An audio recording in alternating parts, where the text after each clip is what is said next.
I'm Christine Gordon, and I'm speaking to you from Vancouver, British Columbia, Canada. I've been invited to share with you today some of the experiences that we had in British Columbia as we reformed our adult guardianship law, particularly talking to you about how we developed the representation agreement. I spent many years coordinating the project to review adult guardianship and its successor, the Community Coalition for the Implementation of Adult Guardianship Law here in British Columbia. And we have a very long story to tell. We've spent over 20 years reforming our laws and implementing them. And it's too long a story to talk to you about in detail today. But the organizers of your meeting have sent me a list of questions. And so what I'm going to try to do is to respond to those questions, because I think those are the things that from our 20 years of experience you may be most interested in hearing about today.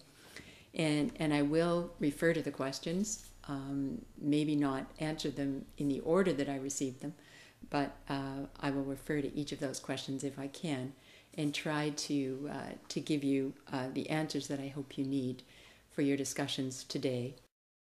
So the process of our developing our laws in British Columbia really began with a great deal of community discussion involving as many people as we possibly could throughout the length and breadth of our province, and it is a very large, far-flung region in Canada. And to ensure that we could somehow take what was most important from those discussions, pull them into a set of overarching principles that would guide us as we looked at drafting new laws, and to come up with some really creative and innovative ways to actually implement those principles in law and later on in practice, in the regulation, in the policy, and the procedures that would underpin those laws. So what is a representation agreement? It is what we hope will be a simple tool that will enable people to choose representative, one or more people that they trust, to help them to make decisions for health or personal care, financial matters, or legal matters. It is a tool which is designed to be as inclusive as possible of all British Columbians.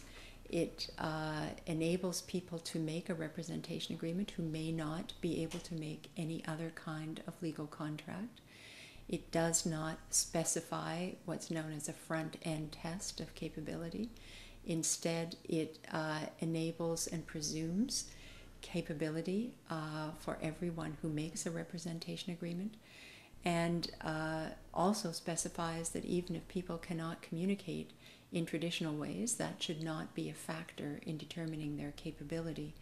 So it opens up the possibility of making a representation agreement to potentially everyone in British Columbia.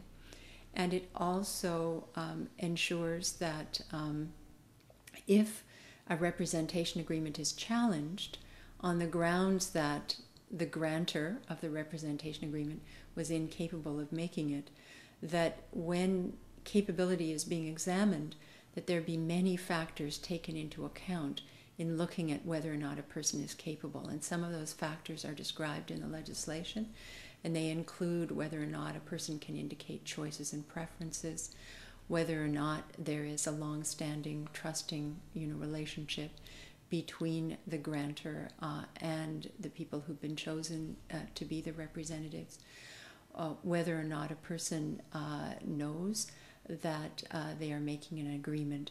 These are just some factors, and the instructions to those who are looking into a challenge to a representation agreement is to use these as examples of capability, because the emphasis in the legislation, again, coming from the principles that we developed in the discussion process leading up to the legislation, is to ensure that we honor the fact that there are many, many ways of knowing, not just the intellectual ways of knowing.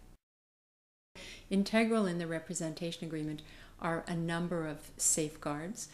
Those begin, of course, with the fact that people choose the representatives that they trust And that we need to underline. Trust is the biggest safeguard that one can build in to any supported decision-making tool. Next are the duties of the representative.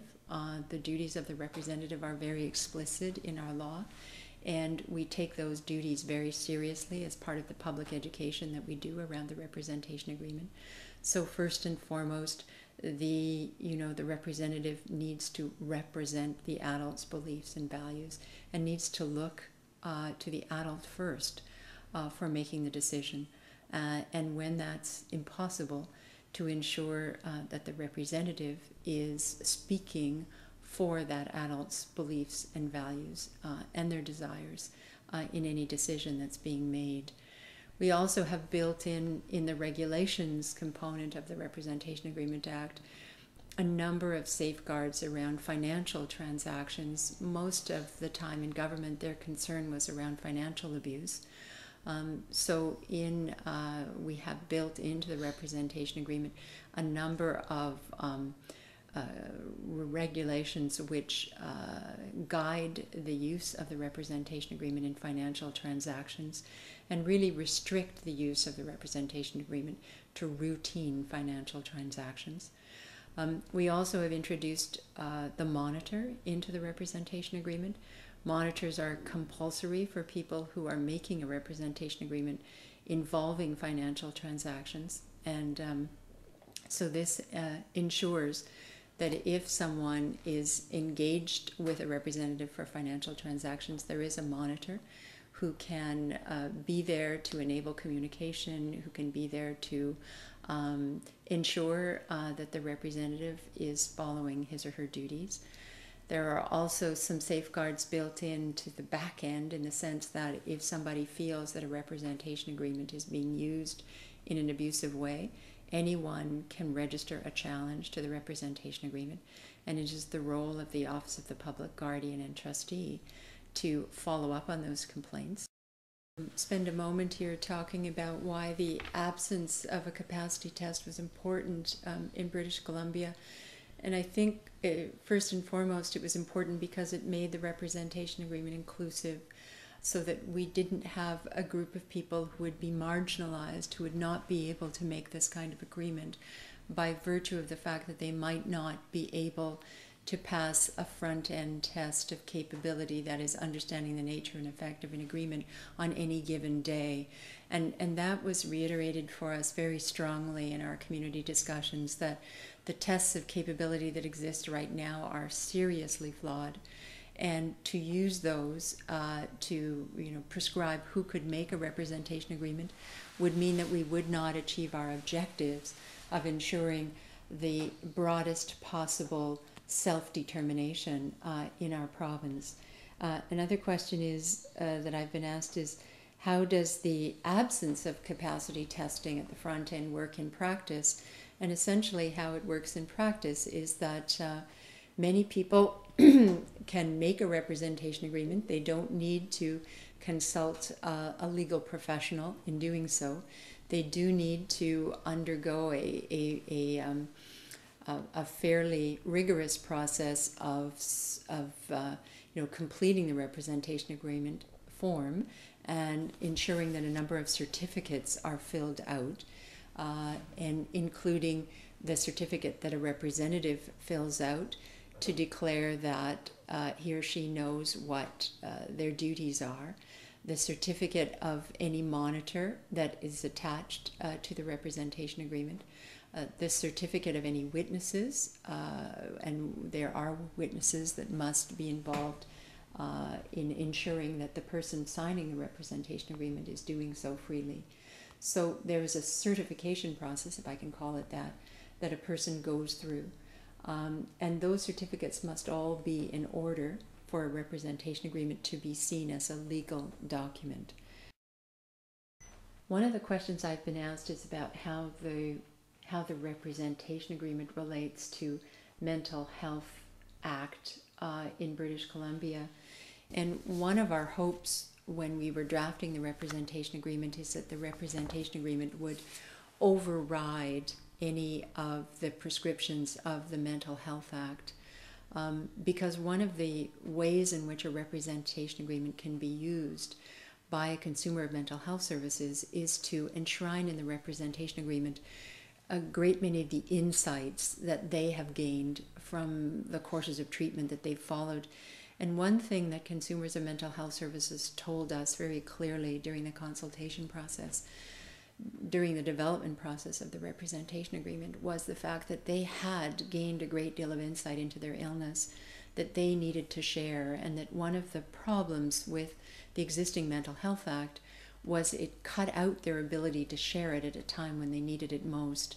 So one of the things we envisioned for the representation agreement was the ability of people to enshrine within it a type of Ulysses agreement where they could share information with their representative about the symptoms of their illness, things that helped them when they went into a crisis in their illness, treatments that could be prescribed for them that from their experience might help them to overcome a crisis, and enshrine those in an agreement and have those followed in the event that they were needed. And those are now being enshrined by many consumers of mental health services into their representation agreements, and these are all very good things, and give not only the representative but the health professionals involved a great deal of guidance about how to treat a mental health crisis. Unfortunately, the Mental Health Act conditions still can override a representation agreement in the event that a person is a danger to himself or herself or a danger to others. So we were not able to be successful in getting the representation agreement to override those provisions of the Mental Health Act, but we believe that where people make a representation agreement, it's not usually necessary to invoke those conditions of the Mental Health Act. Another question is what are the costs involved with a representation agreement, and that's an important question, and it was an important question for us at the outset. We wanted to ensure that we could put a tool in place that would be cost effective, particularly from the perspective of the consumer. So the cost to make a representation agreement is potentially nothing. You do not have to consult a legal professional. If you use the public education resources that we have created through NIDIS, you can walk your way through a representation agreement, download or get access to the certificates through NIDIS, and fill out all those certificates, and you will have a legal agreement. We do have, for those who need some additional help with the representation agreement, with drafting an agreement, we do offer services through NIDIS, and do charge small fees to people to help them construct a representation agreement that will meet their particular needs. In terms of monitoring the representation agreement, there have been very few costs, if any, to government. Most of the public education costs have been taken up on the private side, and I guess if we had to put a number on what we've spent on public education in the last 10 years, both on the community and the government side, it would be no more than about $500,000, and that's being extremely economical with all of our resources. I think certainly we could have spent more on public education. The resources have not been there. Our province and our country, as your country, has been through some pretty rough economic times, especially in the last few years. So one of the advantages of the representation agreement, the way we've designed it, is that it is economically very cost effective. The representatives act for free. And so what we have done by creating the representation agreement is really encourage people to help other people in volunteer capacities. We have also enabled adults and family members and others, friends who have taken on the job of the representative, to have some legal authority through the Representation Agreement Act to be advocates. So we've not put in place paid advocates. We have put in place informal advocates. So what are the important lessons for other places like Ireland and the experience that we had in British Columbia. And I guess there are a few that I could bring to your attention. The first and probably most important one is that supported decision making does work. I think we're the first in the world to go forward with an approach like the representation agreement, and there was a great deal of trepidation in our province about whether or not we were leaping too far in the view that we had of the presumption of capability, the fact that a representative could support someone to make decisions and could act following that person's beliefs and values and not move to a best interests approach. So there was a lot of trepidation about that, and that's quite frankly what led us to delay the proclamation and the implementation of the legislation for several years as we labored over trying to ensure that we could get it right. And I think the practice of the last 10 years has shown us that we have, by and large, gotten it right. We have had no major disasters in British Columbia with the representation agreement. In fact, people are using it across the province in many ways, and using it to ensure that they can keep on living their lives in the way that they want to live their lives. This is extremely important for us now in light of the aging of the population. We see the heaviest use of the representation agreement coming with elders, with people who are looking at the end of their lives and how to ensure that they can maintain their own identities right up to the last moment of their lives. Another extremely important lesson I think we've taken from the practice of the representation agreement over the last 10 years is that there has not been any evidence that the absence of a front-end test of capability has led to an increase in abuse. And I really want to underline that we fully expected at the implementation of the representation agreement that there would be legal challenges to representation agreement. Those have not happened. We have not had any legal challenges in the courts, notwithstanding the fact that there were lots of legal professionals who were extremely doubtful about having an act that did not have a front-end test of capability.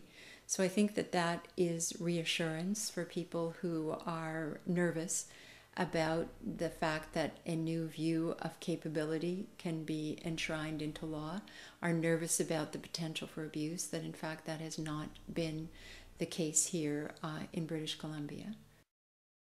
I think another important lesson to be taken away from our use of the representation agreement in British Columbia is the fact that what we attempted to do with the legislation was to really empower the community.